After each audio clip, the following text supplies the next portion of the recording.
RD. Sharma solution है ये, class 12 chapter 19 exercise है 19.9 इंडेफिनेट इंटीग्रल्स हम देख रहे हैं। यहाँ है साइन रेस 5x और cos x। अब साइन x को सीधा अगर आप t रखें तो cos x dx मिल जाएगा। कहने का तात्पर्य अगर आप t को sin x रख दें तो dt by dx क्या बनेगा? dt by dx बनेगा cos x। अब इस dx को यहां पहुंचा दीजिए तो dt बनेगा cos x इंटू dx। ये तो आपको मिल गया यहाँ पे। तो इंटीग्रेशन कैसे बनेगा साहब? Integration of sine race 5x, ये तो t है, t की पावर 5 हो गया, cos x dx आपका हो गया dt। अब जानते हैं x की पावर n का इंटीग्रेशन क्या होता है अगर dx के टर्म्स में किया जाए तो ये होता है x raise n plus 1 divided by n plus 1। वही यहाँ पर हम लगा देंगे तो t रेज 5 प्लस 1 यानी कि 6, नीचे भी 6 और प्लस कांस्टेंट ऑफ इंटीग्रेशन। अब t क्या था? साइन x, उसको यहाँ रख देंगे तो साइन x की पावर 6 और ये 1/6 यहाँ कर दीजिए प्लस कांस्टेंट ऑफ इंटीग्रेशन। ये आपका उत्तर हो गया। ये है, बड़ा सरल था ये,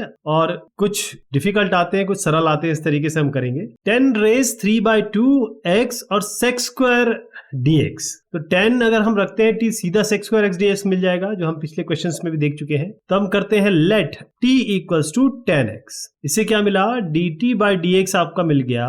10x का होता है sec स्क्वायर x। इस dx को यहां ले जाएंगे तो dt हो गया आपका sec स्क्वायर x dx। ये बन गया dt। तो ये sec स्क्वायर x dx यहाँ पर dt बन गया। तो यहाँ इंटीग्रेशन क्या बन रहा है आपका? 10 रेज 3/2 यानी कि क्योंकि t रखा है ना आपने तो t रेज 3/2 हो गया ये वाला, और यहाँ पर आपका sec स्क्वायर dx की जगह सीधा dt रख दीजिए, ये dt हो गया। तो ये बनेगा t raise 3/2 plus 1 divided by 3/2 plus 1। तो 3/2 प्लस 1 क्या बनता है? ये होगा 3 प्लस 2/2 यानी कि 5/2 प्लस कांस्टेंट ऑफ इंटीग्रेशन कर दीजिए तो 5/2 है ये, और जब ये ऊपर जाएगा तो 2/5 बन जाएगा। तो इसका ले लीजिए 2/5, और ये जो t है इसकी जगह आप तब्दील कर दीजिए 10x को। तो 10x to the power 3/2 plus 1 क्या हुआ? 5/2। तो इसको 5/2 कर देते हैं प्लस कांस्टेंट ऑफ इंटीग्रेशन। इसकी चर्चा कर रहा था मैं। बहुत आसान सवाल है, बस आपको ये पता होना चाहिए कि 10x का डिफरेंशिएशन sec स्क्वायर x होता है। इसीलिए हमेशा आप देखेंगे कि डिफरेंशिएशन पहले पढ़ाया जाता है, लिमिट उसके पहले पढ़ाया जाता है,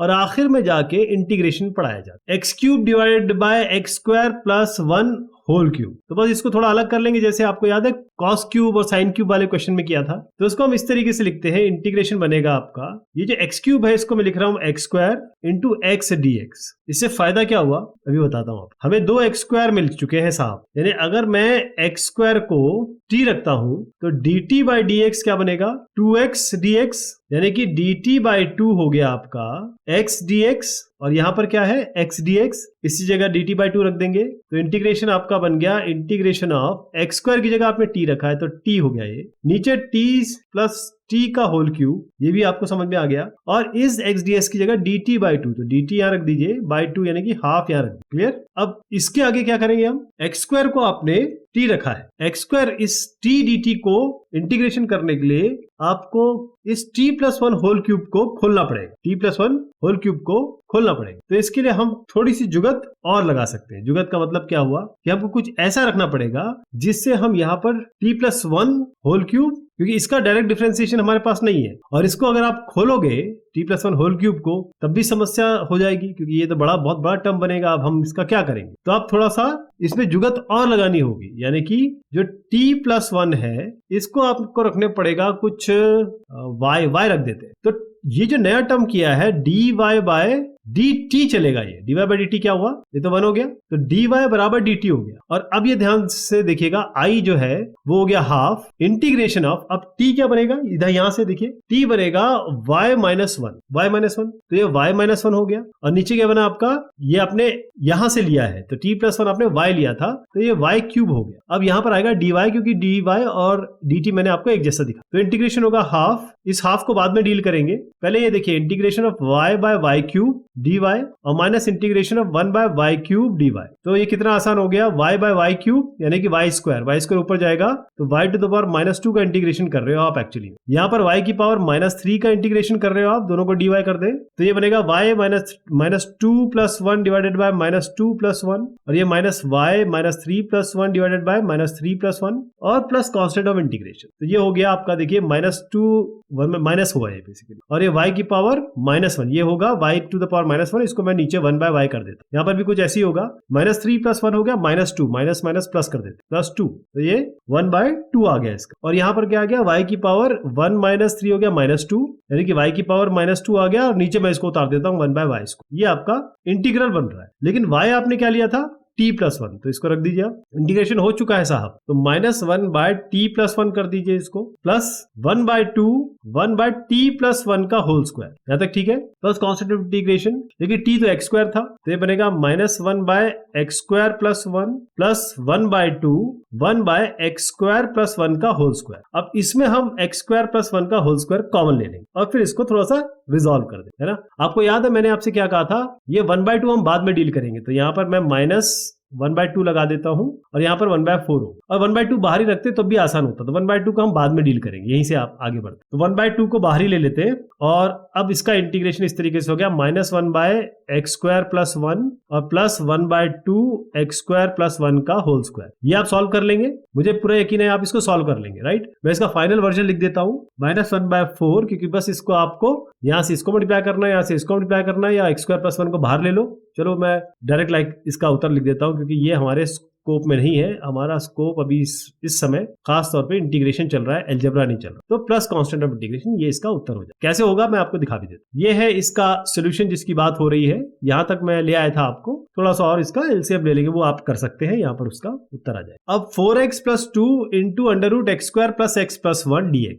तो अगर हम इसको अगर t रखते हैं, मान लीजिए t रखते हैं x² + x + 1 को, तो क्या मिलेगा, dt/dx आपका हो जाएगा 2x + 1। 2x1 तो है नहीं यहाँ पर, ना ना ना, इसको हम बना सकते हैं। कैसे, ये जो 4x + 2 है, इसमें आप 2 बाहर ले लीजिए, तो 2x + 1 हो गया, है ना। तो यहाँ पर अब इंटीग्रेशन क्या बन रहा है आपका, 2 हमने बाहर ले लिया, तो 2 यहाँ ले ले, इंटीग्रेशन क्या हो जाएगा, 2x + 1, कोई दिक्कत नहीं है। और ये आपका हो गया √ ये आपने t लिया है, और नहीं अभी नहीं ले रहे, x² + x + 1 dx, तो इसको t ले लीजिए, तो ये तो t √ हो जाएगा। 2x + 1 × dx क्या बनेगा, ये यहां पर ले जाएंगे, तो 2x + 1 × dx हो गया dt, तो यहां पर ले आइए dt, 2 बाहर है, इंटीग्रेशन √t का तो आप खैर आंख बंद करके भी जानते होंगे, है ना, इसमें तो कोई दिक्कत ही नहीं है। t की पावर ½ है ये, और इसका इंटीग्रेशन आप करोगे तो t की पावर ½ + 1 यानी कि 3/2, नीचे ½ + 1 यानी कि 2/3, 2 ऑलरेडी ऊपर है तो 4/3 कर देता हूं इसको, प्लस कांस्टेंट ऑफ इंटीग्रेशन, यानी हो गया 4/3। t आपका जो हुआ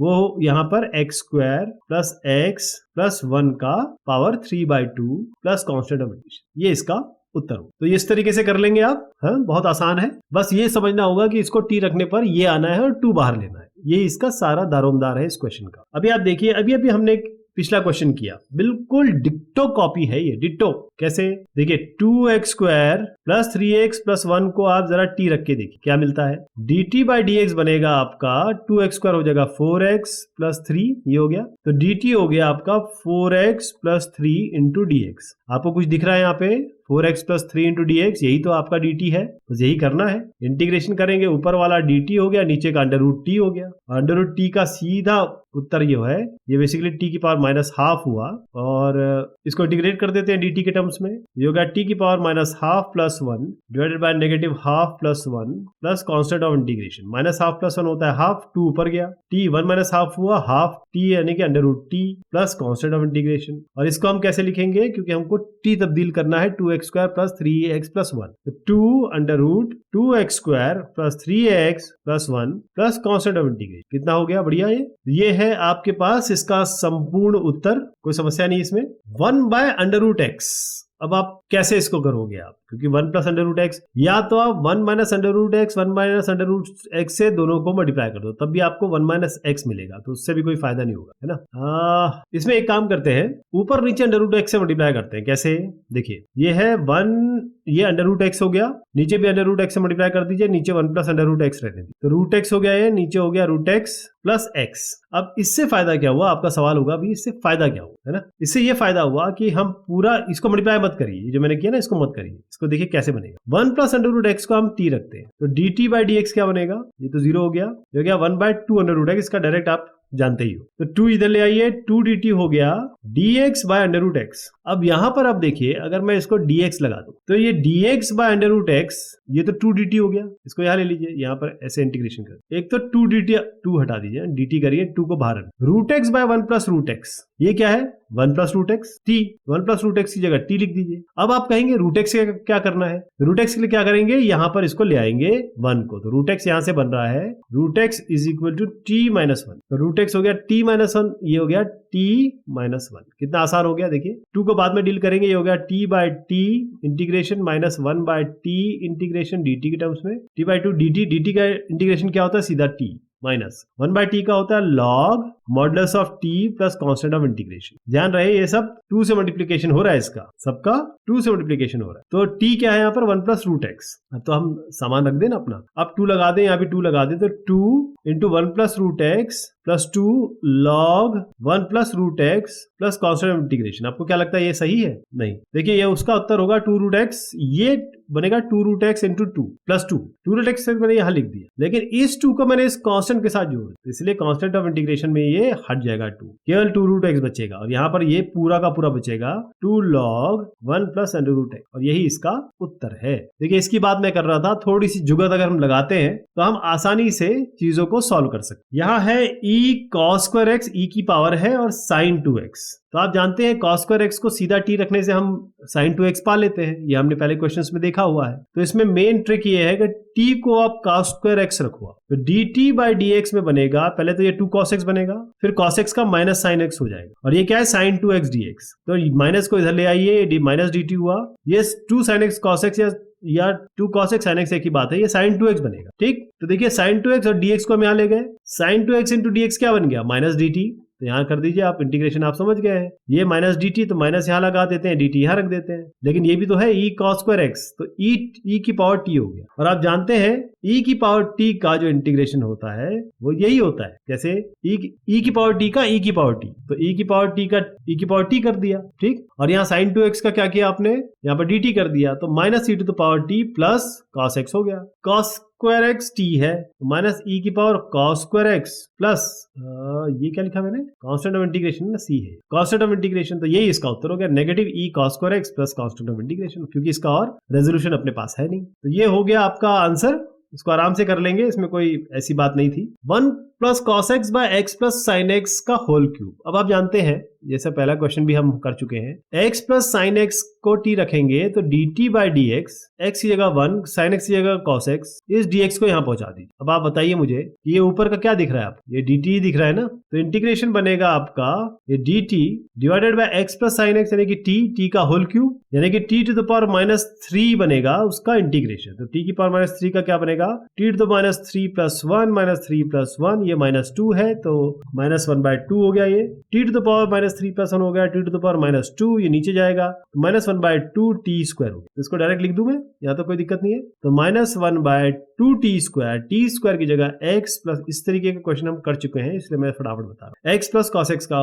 x प्लस sin x, फटाफट में गलती भी हो जाती है, देख लीजिए, x प्लस sin x का whole square plus constant of, ये है इसका उत्तर। इसको पूरा देखना है तो दिखा देता हूँ, ये है इसका सोल्यूशन, जिसको आप आराम से कर सकते हैं। इस क्वेश्चन की चर्चा हम बाद में करेंगे, तब तक के लिए शुक्रिया, मेहरबानी आप सभी की।